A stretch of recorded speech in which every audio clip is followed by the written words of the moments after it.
Joni Lamb died on May 7, 2026. As of right now, weeks later, Daystar television network has no named president. The board has not publicly identified a single member of the leadership team they say is in place. The man both founders said should lead this network is still outside the building. And the people who worked inside that building for years? They are talking. Not in press releases, not in carefully managed statements, in documented accounts given to investigative journalists, accounts that describe a culture of control, intimidation, and silence that ran far deeper than anything that made it onto the broadcast. This video is about what those accounts say, what is happening inside Daystar right now, and what it means for 2 billion homes that receive this network's programming, and the viewers who have been giving $35 million a year to sustain it. Where things stand right now, post Joni Lamb death. Let's start with what we actually know as of today, because the current situation at Daystar is unlike anything in the network's history. Joni Lamb died on May 7, 2026. In a statement, the network said that Lamb had put an executive leadership team in place, which will continue to run the ministry. The statement added that programming would proceed as scheduled. What the statement did not include, the name of a single person on that leadership team.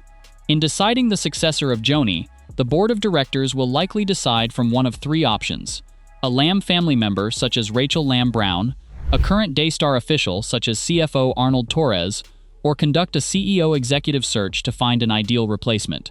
As of this broadcast, none of those three options has been publicly selected.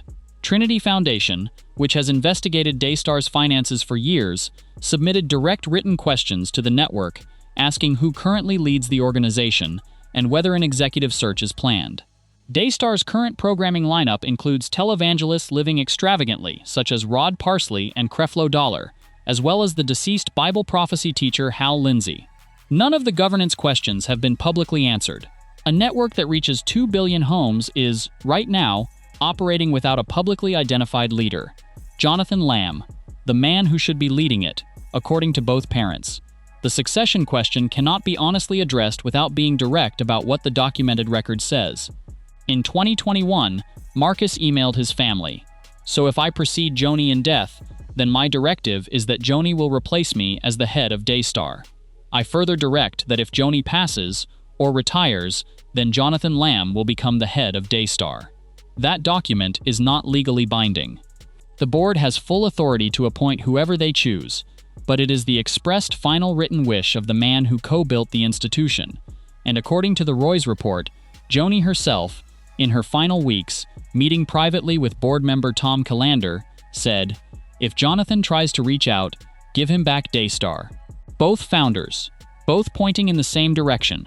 Regardless of which interpretation proves correct, one reality is undeniable.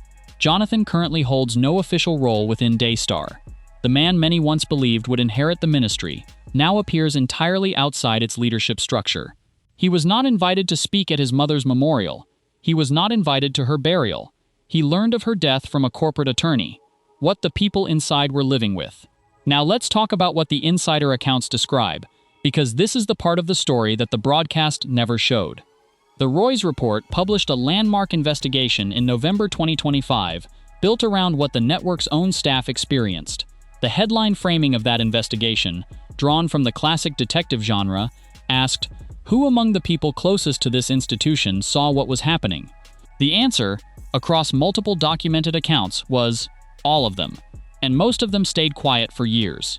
The executive assistant account describes being on call 24 hours a day, 7 days a week, being called on Thanksgiving to pick up a cake and deliver it to the Lamb home, walking past the family at their dinner table, setting the cake down, driving away without a word being said to her. This was not a one-off incident. It was the shape of the working relationship. Staff were expected to give everything. The gap between that expectation and any reciprocal acknowledgement was, by multiple accounts, significant.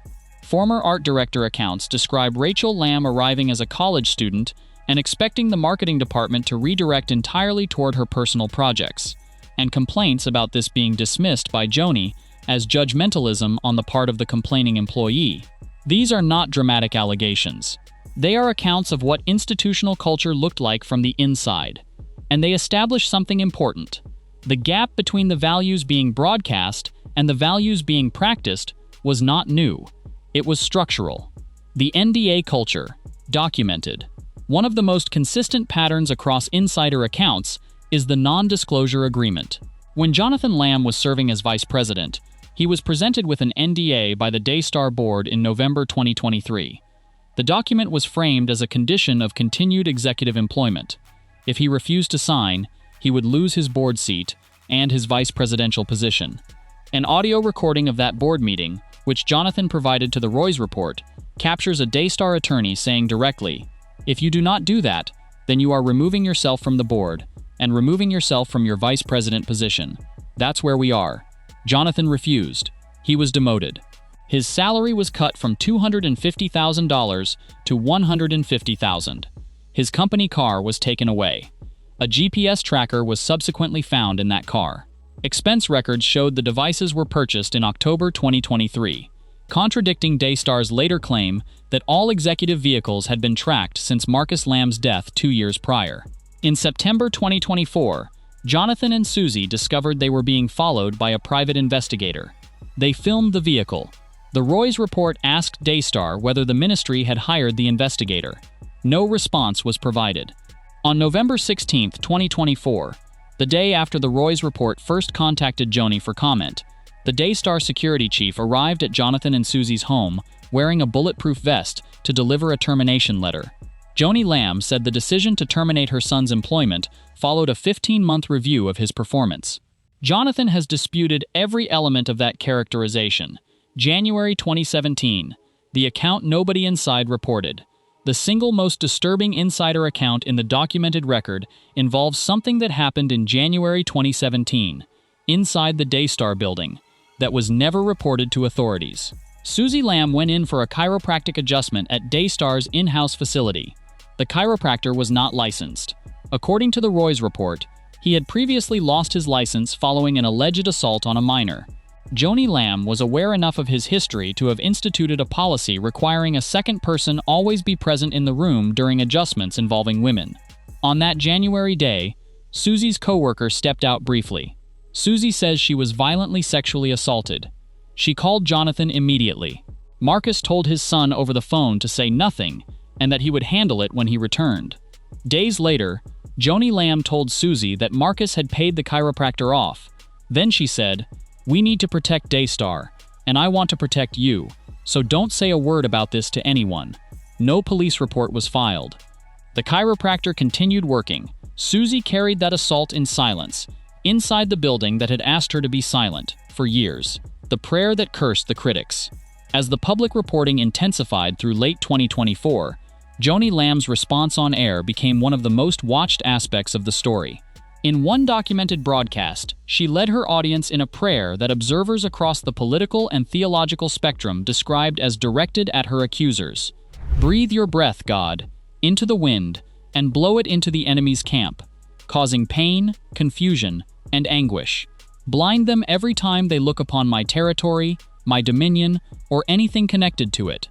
This prayer was aired on a network reaching 2 billion homes. It was directed, by any reasonable reading, at the people raising accountability questions, including a daughter-in-law who said she had been assaulted inside the building and a son who had been terminated the day after journalists called for comment.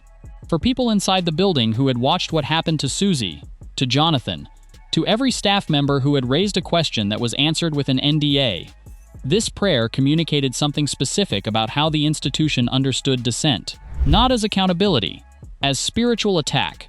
30-plus programmers gone. What their exits say. The departure of ministry partners from Daystar across 2024 and 2025 is the most visible external signal of what the insider accounts describe. The confirmed departures include Joyce Meyer, Greg Laurie, Jack Hibbs, Jack Graham, Jesse Duplantis, Lance Wallnau, Ray Comfort, the Kuhnemans, Baruch Corman, and Laura Lynn Tyler Thompson, among more than 30 total. The first programmer to leave was Laura Lynn Tyler Thompson, who cited the network's ethical deficits. Ray Comfort's ministry said it had reached out to Daystar, urging repentance if the allegations are true. Daystar confirmed the departures and noted the exits represent a small percentage of their 100 third-party programmers, saying it's typical for Daystar to experience small turnover ahead of the December 31 contract renewal deadline. Our information indicates these non-renewals were made for reasons totally unrelated to Daystar, the email said. The clustering of more than 30 departures within a single contract cycle immediately following the public emergence of insider accounts is what makes Daystar's characterization difficult to accept at face value. The donor who asked for a refund. One account that sits entirely outside the family dispute illustrates what the institution looked like to the people who financially sustained it. According to the Roy's report, a longtime Daystar donor complained that Joni Lamb had misused donated money to purchase mansions and requested a refund of their contributions. Daystar refused. This is the same institution whose legacy stewardship page encouraged viewers to include the network in their wills. The same institution whose annual donor revenue has been estimated at $35 million. The same institution that, because of its church classification, is not required to publicly disclose how any of that money is spent. A donor raised a financial concern. The institution said no. That is not an isolated data point. It is a pattern. The same pattern that runs through the GPS tracker, the NDA, the terminated executive, the assaulted co-host who was told to stay quiet. The institution's interests, in every case, came first. What happens now? The three scenarios. Trinity Foundation President Pete Evans says, Daystar needs to clean up its programming schedule and remove the prosperity gospel grifters, using religion for financial gain. Evans believes Jonathan Lamb would be an ideal successor following Joni Lamb's death. The three realistic scenarios for Daystar's future are: Scenario 1. Rachel Lamb Brown steps into a formal leadership role. She is the most visible family member currently on camera. She has expanded hosting duties. But she is married to the man Jonathan and Susie have identified in their abuse allegations. A man who has denied everything and against whom no charges were filed. Her elevation would, for many in the accountability community, be a direct continuation of the institutional culture the insider accounts describe. Scenario 2. CFO Arnold Torres serves in an acting capacity while an executive search is conducted. This would be the most institutionally stable option, but it leaves unresolved every question about governance, transparency, and the family's role in the ministry's future. Scenario 3. The board honors what both Marcus and Joni reportedly said, and restores Jonathan to a leadership role. This is the scenario that the accountability community, including Trinity Foundation, has publicly supported. It is also the scenario that the people currently controlling access to the building have, so far, not moved toward.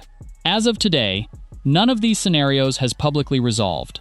The cameras are still running, the programming is still airing, the fundraising appeals are still going out, and the people who worked inside this institution, who saw what happened to Susie, to Jonathan, to the donor who asked for a refund, are still waiting to see whether anything has actually changed. That is the current state of Daystar Television Network, weeks after Joni Lamb's death, with no named leader, no answered governance questions, and a documented record of what life inside the building actually looked like.